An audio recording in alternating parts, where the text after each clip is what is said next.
Hoje a gente vai mergulhar fundo em uma das narrativas mais dramáticas e, uau, fundamentais de todos os tempos, a travessia do Mar Vermelho. É uma história sobre enfrentar o impossível, sobre um desespero que parece não ter fim e sobre uma intervenção divina que, sinceramente, desafia qualquer lógica. Então se prepare para essa jornada, porque ela vai direto ao coração de um dos maiores milagres já contados. Tenta imaginar a cena. O gosto da liberdade recém-conquistada ainda está ali. Mas de repente, o caminho acaba. Olhando para trás, uma nuvem de poeira que não para de crescer, de um exército que vem com tudo. Olhando para frente, um mar intransponível. Não tem para onde correr, não tem para onde fugir. É a armadilha perfeita. E é exatamente aqui que a nossa história começa de verdade. À primeira vista, parece um erro de estratégia catastrófico, né? Mas o que o texto revela é que essa posição, essa vulnerabilidade toda, não foi um acidente. Muito pelo contrário. Era, na verdade, o primeiro passo de um plano muito, mas muito maior. Uma verdadeira armadilha divina. A instrução que veio para Moisés foi bem específica. Acampar ali, do lado do mar, num lugar que parecia um beco sem saída. E por quê? Para fazer o faraó pensar exatamente isso. Que os israelitas estavam perdidos, confusos, completamente encurralados pelo deserto. Era a isca perfeita, sabe? Preparada com todo o cuidado para atrair o predador. E olha, a isca funcionou com uma precisão que chega a ser assustadora. Assim que a notícia da posição dos israelitas chegou lá no palácio, o arrependimento bateu forte no faraó e nos seus conselheiros. A ficha caiu do tamanho do prejuízo de perder toda aquela mão de obra escrava, e a dúvida que eles tinham virou raiva num piscar de olhos. A reação do faraó foi gigantesca, imediata. Ele mobilizou a tropa de elite do exército dele, 600 dos melhores carros de guerra do Egito. Isso sem contar todos os outros carros, cavaleiros e soldados. Era uma força militar esmagadora, enviada com um único objetivo: acabar com qualquer esperança de fuga. Agora, vamos mudar a perspectiva e olhar pelos olhos do povo de Israel. Imagina ver aquela nuvem de poeira no horizonte, e aos poucos ela se transforma no brilho dos carros de guerra egípcios. Toda aquela alegria da liberdade recém-conquistada simplesmente desmoronou e deu lugar a um pavor absoluto. A ironia da situação era brutal. Eles saíram do Egito marchando em direção a uma liberdade prometida só para se verem presos entre o exército mais poderoso da época e a imensidão do mar. Aquela promessa toda parecia ter se transformado de repente numa sentença de morte. E o pânico, claro, virou uma acusação amarga. O povo se voltou contra Moisés, e as palavras deles mostram o tamanho do medo. Naquele momento, a opressão da escravidão, que era algo que eles conheciam, parecia muito melhor do que ser aniquilado ali, no meio do deserto. O desespero era total.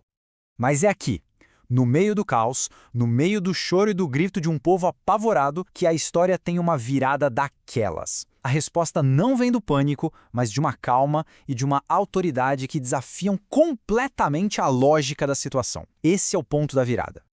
E aqui o contraste é impressionante. Enquanto o povo está gritando de pavor, a resposta de Moisés é uma ordem de calma e confiança.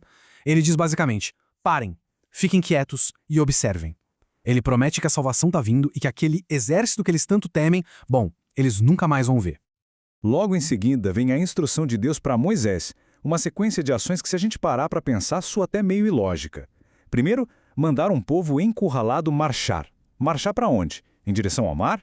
E depois, as ordens para ele mesmo: levante sua vara, estenda a mão e divida o mar.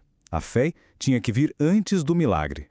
Com essas ordens dadas, o palco está montado para um dos eventos mais espetaculares que existem. A própria natureza está prestes a ser reescrita, bem ali, na frente de todo mundo. O primeiro ato sobrenatural acontece na mesma hora. Aquela coluna de nuvem que guiava o povo se move para a retaguarda, se colocando bem entre os israelitas e os egípcios. E aí acontece algo incrível. Para Israel, a nuvem iluminava a noite, mas para o Egito, ela virou uma barreira de escuridão total, parando o avanço do exército. E tem um detalhe crucial que a narrativa conta. A divisão do mar não foi algo instantâneo, tipo um estalar de dedos. Foi um processo poderoso que durou a noite inteira. Um vento oriental muito forte soprou sem parar, empurrando as águas até que, de manhã, um caminho seco se formou no leito do mar. O resultado é uma imagem que, sinceramente, desafia a nossa imaginação. Não era um caminho de lama, não. Era a terra seca. E as águas não só recuaram, elas se levantaram, formando verdadeiras muralhas de água dos dois lados, um corredor impossível, bem no coração do mar. Com o caminho aberto, os israelitas marcham para a segurança. Mas a história não acaba aqui não. Porque o mesmo caminho que significou salvação para um povo ia se tornar a sepultura de outro. Cegos pela perseguição, o exército egípcio entra com tudo naquele caminho no meio do mar. Mas lá dentro, o texto descreve uma intervenção divina que começa a semear o caos. As rodas dos carros de guerra começam a travar, o avanço fica quase impossível. O pânico se espalha quando eles percebem que estão lutando contra algo que eles nem entendem. Assim que os israelitas chegam seguros do outro lado, a ordem final é dada. Moisés, mais uma vez, estende a mão sobre o mar. E aquelas muralhas de água que estavam ali desafiando a gravidade começam a desabar com uma fúria avassaladora. O resultado é absoluto e definitivo. As águas voltam com força total, cobrindo os carros, os cavaleiros, todo o exército do faraó. O texto é bem enfático e deixa isso brutalmente claro. Dos perseguidores, não sobrou nenhum para contar história. Quando o dia amanhece, o final dessa história se revela de um jeito dramático. Os israelitas veem os corpos dos seus inimigos na praia. A ameaça foi completamente aniquilada. E naquele exato momento, todo aquele medo que tinha paralisado o povo se transformou numa fé profunda, uma reverência tanto a Deus quanto ao seu líder, Moisés.